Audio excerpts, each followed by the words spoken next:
Thank everybody for coming here. We wanted to briefly provide our response to the governor. I think that his budget recognizes several realities, and they are as follows. One, we need to tackle the workforce development to better align the needs of our employers with opportunities for our young people. That's something that I believe everyone in the General Assembly has been talking about. We need to continue to make strategic investments in important areas, such as the treatment of individuals with opioid abuse and other substance abuse issues. We also need to develop additional opportunities for our farmers and all of production agriculture so that they can not just survive but thrive. And we absolutely agree that our business tax structure is burdensome and the tax rates are too high, which creates disincentives for us to grow our economy and employ more of our citizens. We don't need to impose new taxes or raise taxes on our working families and businesses and industries to achieve these very important goals. Governor Wolf's budget sets forth a series of ideas that I believe that the House Republicans can find agreement on and advance important issues that our members were elected to tackle. For example, in the coming session, House Republicans, working with our Senate colleagues and hopefully with Governor Wolf, will be advancing an agenda that stands up for all Pennsylvanians by promoting work and economic opportunity. We want to improve the state's economic climate to help workers transition from minimum or low-wage jobs to good-paying, family-sustaining jobs and careers. Educating for success. We want to ensure that any increases in education funding reaches students in their classrooms, not just institutions where costs continue to go up. We need meaningful reform across all of our educational platforms to help ensure that every child and every student has the opportunity to succeed. We need to escape government dysfunction. We want to focus on creating additional value for taxpayers by acknowledging that the status quo isn't working and by promoting ideas that reinvent and reimagine more effective and efficient government service models with a focus on our core services.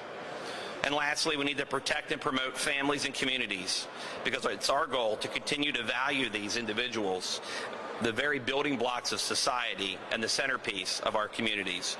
To achieve this agenda, we look forward to working on issues like modernizing our approach to developing a high-quality, productive, and evolving workforce, as outlined by the governor. It suits very well with our educational, vocational, and labor systems that we seek to help.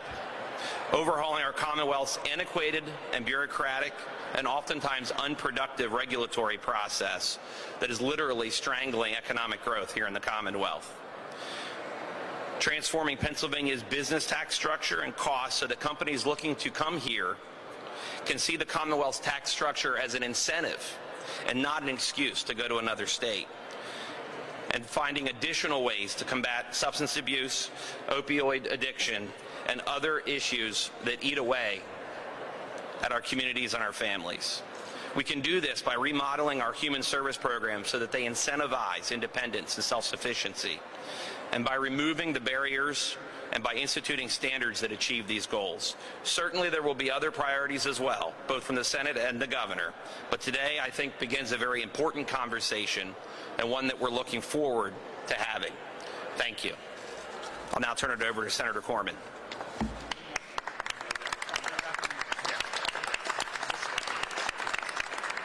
Thank you very much. I guess maybe we'll break with tradition, normal tradition, as the opposition parties to come out and sort of ridicule or complain about the governor's proposal. I think there is a lot there that we can embrace and get behind, at least generically. The governor laid out some priorities I think that we all share. Workforce development being key among those. That is something that I know that is in the forefront of our own caucus and something that we're going to spend a lot of time on this year as well. Justice reinvestment, something that Senator Greenleaf, former Senator Greenleaf is now retired, started almost a decade ago in the Senate Republican caucus and leading the charge to change the way we sentence and the way we rehabilitate people that have fallen afoul of the law, to the point where we've gone from almost 1,500 new prisoners a year to flat funding our prison population. Things that we've worked on in the past and we want to continue to work on as well with the House Republicans and with the governor. The reason we're in a better position today is because a lot of the good hard work that's been done by this General Assembly in the past. the restraint in spending. I know the House has always been a strong leader in that, as well as the Senate Republican caucus, to make sure that we keep and grow within our means, which puts us in a position that we are ahead of revenue collections, that we are in a position that we don't have major deficits as we've had in the past. And if you just look at what was originally proposed over the last 4 years compared to what is being proposed today, you're looking at about $5 billion less spending than what could have been. And that's about a 33% tax increase for the average person. So that's the hard work we've done in the past, the hard work that we've done on public pensions in the past, and now we're looking at a better future there. This is the hard work that we've done here in the General Assembly to put us in a position that we can look at strategic investments, look at investments in opioids. School safety will continue to be a humongous issue for the Senate Republican caucus. A little disappointed in that reduction in the line item. We'll work on that. But the school safety issue is still paramount for all of us who, not only like myself, have kids in school, but we all have constituents have children in school. That's something that will continue to be in the forefront of our caucus. So happy the governor did not propose a tax increase. That certainly lays the groundwork to be able to get done in a timely fashion. We, again, share some of the goals. Obviously, there will be differences in the details, but we look forward to working out those differences over the next few months. Now, let me introduce the Speaker of the House, Mike Terzine. Thank you, Jacob. Thank you, Senator. Folks, the governor was reelected with a significant number. The Senate and the House returned Republican majorities. Yes, we have divided government. But I thought that the governor's remarks today were very productive, they were positive, and they were pragmatic. And I am sure that the Republican leadership in both chambers is ready and willing to get to work to move Pennsylvania forward. Please keep in mind, I know you won't be able to see this chart, but this chart takes us back over the last decade and talks about the investments in public education, K through 12, that Republican majorities in the House and the Senate accomplished. Basic education, special education, and contributions to school employees' retirement. Keep in mind, folks, going back as far as 2010 and 11, we were contributing about $280 million annually to PSERS.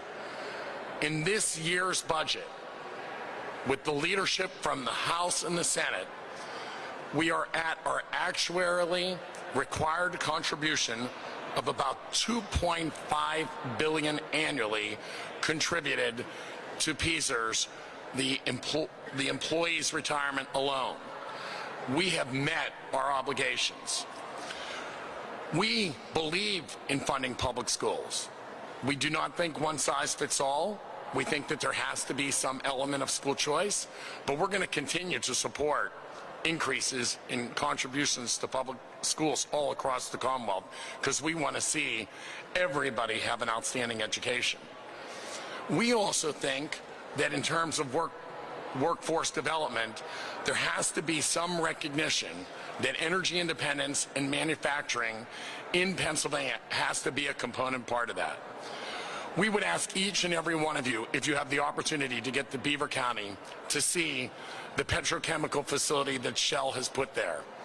There are over 100 cranes, 800 iron workers working at that facility alone, not to mention the other trades. There's going to be a $7 billion+ investment. All of that because we are able to have an openness to getting the natural gas out of our ground. They're turning that into plastics in the petrochemical facility. We'll have over 600 permanent jobs. We want to make sure that there are more facilities, petrochemical, manufacturing, using brownfield sites, that was built on a brownfield site, all across Pennsylvania to provide for more family-sustaining jobs. Perhaps we need to take a look at that tax credit to see if we can incent others to come to Pennsylvania to build such facilities. I think that should be something at the top of our list. And we are working hand in hand with our trades to create those family-sustaining jobs. Fiscal stewardship private sector job creation, additional reforms to our pension system.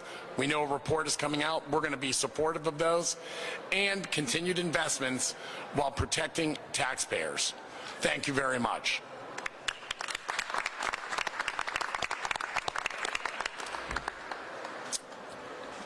As we listen to the governor, what I can say is I was very pleased to hear his tone, hear his message, hear his direction. You know, as he talked about jobs and job training and the needs of employers, what I can tell you as an employer, what I can tell you as somebody that speaks to employers, is that we also have to work to remove those impediments for those people to get to work. We have a lot of single moms, a lot of single fathers that can't get to work because their car breaks down. They can't get to work because their child is sick and they have no daycare. They can't get to work because there's an illness in the family, there's no care. So we have to look at this broad perspective, because as I talk to employers, I can tell you that job training is one issue, and we need to continue to focus on that. But we got to focus on the families, and we got to focus on their problems that stop them from getting to work. And I tell you this not as anecdotal, but as somebody that deals with it every day. And we need to continue, and I'm optimistic the governor's talking about the corporate net income tax. We must lower the corporate net income tax.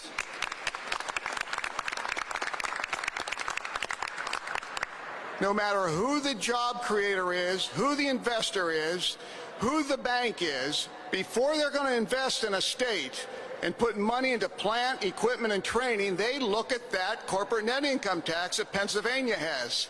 And it is a detriment. It drives business out of here. It keeps investment from out of here.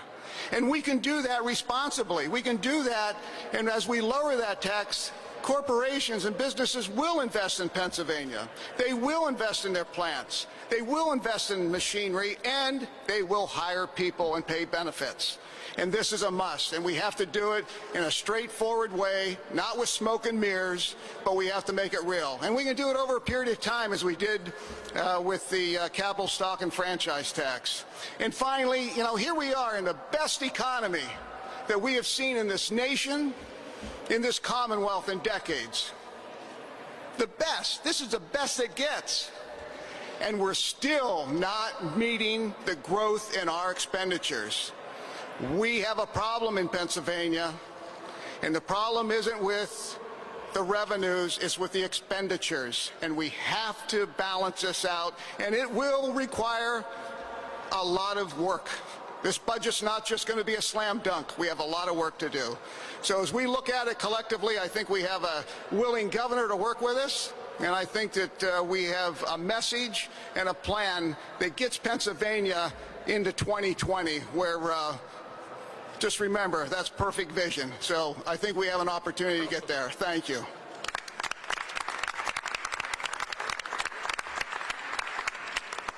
You know, Senator Scarnati just talked about families, and I think that's one thing that's a lot of time here when we talk about budgets we forget about. You know, I want to congratulate the governor today for presenting a vision to the General Assembly that we've talked about for a long time. As chairman of the House Appropriations Committee, I know Senator Brown will have a few comments to talk about as we start our hearings in the next 3 weeks, going over the governor's budget. There's a lot of good things in this budget. There's some areas where we're going to have policy disagreements with the governor on, but there are a lot of good things. One of the things that still has a great deal of concern to me as the Appropriations Chairman of the House is the minimum wage increase that the governor's talked about. We need to take a real deep, serious look at that. When you look at the report that came from Washington State University as well as the IFO saying that it would cost Pennsylvania somewhere in the neighborhood of 33,000 jobs. That's concerning. That doesn't mean that we just toss that proposal out, so we'll take a serious look at those kind of things that have in the governor's budget. But again, I think both of our caucuses, in particular the House caucus that I speak for, is focused on real family-sustaining jobs, growth for Pennsylvania into our future, that we give those children that we have in K through 12 and in our universities an opportunity to stay here and work here. Many times people forget, you know, all the way back to Governor Ridge, we've talked about the brain drain. What we forget is when we send our children out of this Commonwealth to work somewhere else, their parents are still here. They still have needs here, and that drives up our costs for our seniors and everything else. So I look forward to working with this governor and his staff and working with the Senate to come up with a budget proposal that meets the needs of all the families of Pennsylvania and moves Pennsylvania in a positive direction. Thank you. Senator Brown?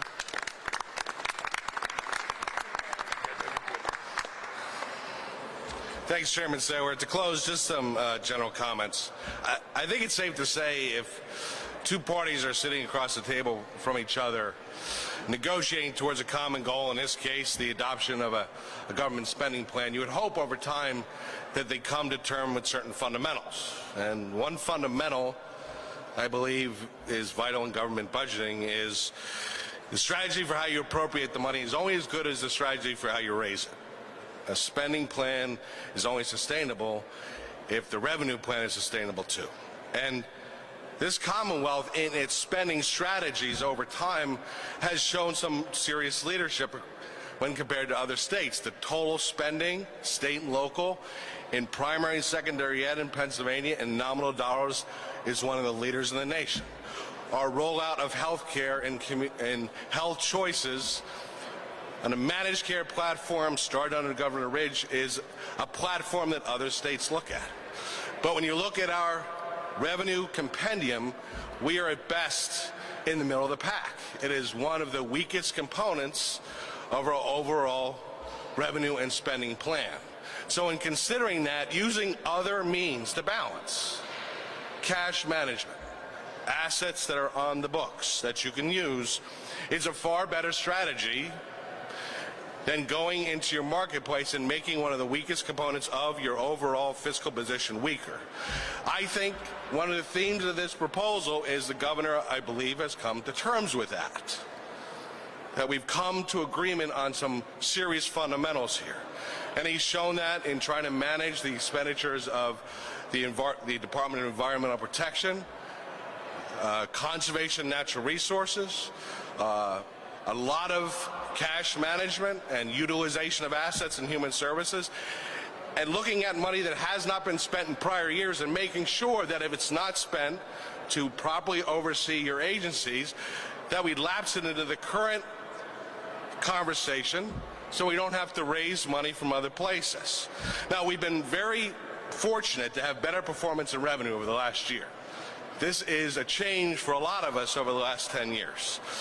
But the only way that you can make that not sustainable if you don't keep your spending levels within that performance. And right now, one of the things that we have to talk about during our hearings along with the House and Chairman Sayer is the average rate of growth that we've seen in our budgeting over the last 10 years has been 1.2%.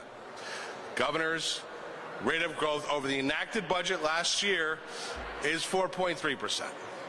That is not a sustainable number given our revenue capacity. And no doubt, given the fact that we are in a growing economy now, growing faster than we've seen in a very long time, we can look at this as probably our high watermark for a very long time in terms of how fast our revenue is going to be growing. Now, of course, in that spending, there's some laudable things in here, and we all talked about that. Workforce investment is something that this General Assembly totally agrees with in the governor in terms of making sure that our economy is strong enough in relation to the thing our business people really want, and that is qualified workers. But there must be balance, and that balance is your workers, if they're qualified, need to have a job to go to. And if you don't achieve appropriate balance in your overall fiscal position by not managing your affairs properly, we could be spending a lot to take care of our workers and make sure they're qualified, but there will not be jobs available to them because we're not competitive.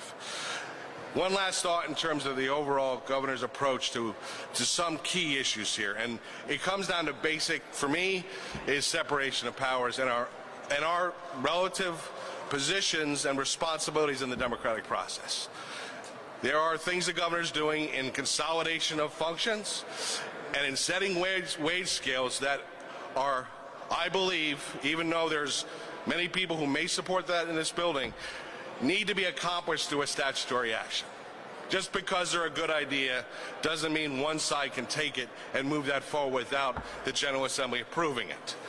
Those are things that the governor has tried to do in the prior budgets and is doing in this budget again, and that is not the appropriate way to ensure that this government is advancing its overall strategy in terms of the democratic process. The General Assembly must be accommodated in our statutory prerogative in these issues. The governor's budget is very complex with a lot of moving parts, so we'll have to take the time during the appropriations process to work through these details, but I know based on what he's presented, we can work together to come down to a 1920 spending plan within the June 30 timeline. So thank you very much.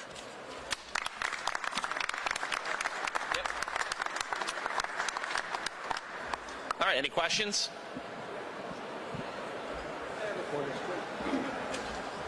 We have a good economy, revenues are up. Why don't we fix tax forgiveness for low-income residents in Pennsylvania? It hasn't been revised for 20 years. The value of that tax forgiveness benefit has been diminished by 50%.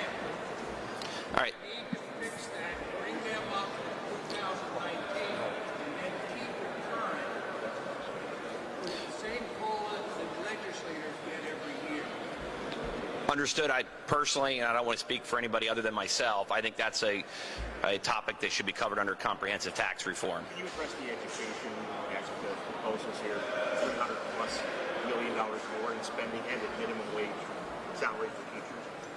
I think in terms of education, I think we've demonstrated over the last 4 budgets that both the House and the Senate want to lead on educational issues. We've invested over $1 billion there. And in terms of his proposals, we'll have to look at them because there's a lot of fund shifting going on there. That's something Chairman Saylor and Chairman Brown will dig into in terms of where they're moving money out of the block grants and some other line items and putting it in basic ed.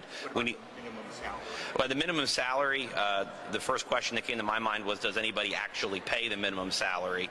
And we're going to talk to the governor. My understanding is there's about 3,000 teachers that are qualified, but we're going to have to talk to him about those numbers. Yeah, and a lot of that, look, that's contract negotiations at the local level.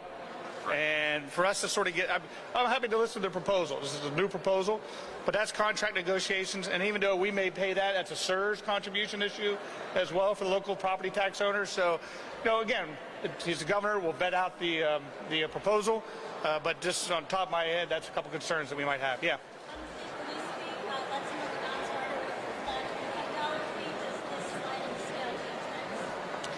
Again, I think we have to look at it. I think the last proposal actually would have disincentivized local municipalities because it would have been cheaper for them to pay the fine than it would to be to provide the police force. Clearly, we don't want to do that. And so we take a look at the proposal, see where it gets us. But again, we want to make sure that the municipalities that can supply local police force do, and those who don't need to, or very small rural ones, are punished for that. We what? Well, that's not a proposal from the. I mean, the governor didn't make that proposal today. Clearly, we look at the corporate net income tax, and I think Senator Scarnati laid it out very well. Very similar to the capital stock and franchise tax. It's too big of a bite to do all at once. When you have to balance your budget, you know, it's great to do tax cuts in D.C. when you don't have to balance budgets. In the states, we do. And so, therefore, I think putting a phase down would probably be appropriate. What other components combined to that will be part of the policy discussion. Right. And also, I think that's part of the comprehensive tax reform as well. Right. You know, we've seen the report that the chamber and some of the other interested stakeholders put out. I think, to Senator Corman's point, you have to tackle that in its entirety. You just can't nibble around the edges because there's going to be components that are good, and there's going to be winners and losers under every change. So I think you have to do it all at once. So the CNI and the combined reporting is, according to the governor's office, supposed to be revenue neutral because you reduce the CNI, you add in the money for the combined reporting. So how do you like that revenue neutral? While he discussed it during his budget address, I personally want to see the language before I comment on it. Yeah, I mean, the business groups in the past who are out there creating the jobs, who've got to create the revenue for the Commonwealth, are the ones who have always said that this is a non-starter, that this is not very good for businesses in Pennsylvania. And the last thing we want to do during a good economy is make policy changes and make it harder to create jobs in Pennsylvania, harder to expand companies in Pennsylvania or get new ones to move into Pennsylvania. So, again, we'll look at the proposal, we'll work through it, but we're certainly not going to go backwards. But if we can achieve fairness, That's important because I think it is important to have fairness in our tax code, and so that's something that'll be part of the discussion over the next few months.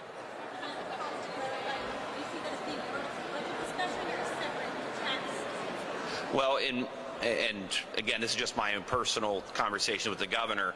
I think that will be outside the budget proposal, just because anytime that we've engaged in discussions over the tax reform in its entirety, I think that it's going to take a lot longer than probably the 4 months that we're looking at here. One more, guys. One more? How, if at all, do you see the severance tax discussions impacting the budget? Not at all. The governor said that wasn't part of the budget. We don't look at it as part of the budget, so I don't see that as a component. Thank you. The other day, you indicated that you would not support a minimum wage increase. I heard informant, maybe that would be possible. Where do you see yourself in your thoughts? To be very clear, what I didn't support was a raise to $15 an hour, which was one of the proposals. Even, I believe, the Inquirer's editorial recently agreed with that. My question has always been, regarding minimum wage, is where is the market at already? Clearly the market's moved beyond that in the majority of our jobs. I think it's more important to focus on the areas where we all agree, and I think that the one area we do agree is workforce development that actually provides for wages far higher than minimum wage. The number one indicator of whether or not you will be employed after high school is your work experience during high school. We saw that in the disability, the I Want to Work 2.0 bill that we worked on last session with Governor Wolf. That's an important statistic, and I certainly don't want to destroy that opportunity for our young workers. Thank you. Thanks for being here.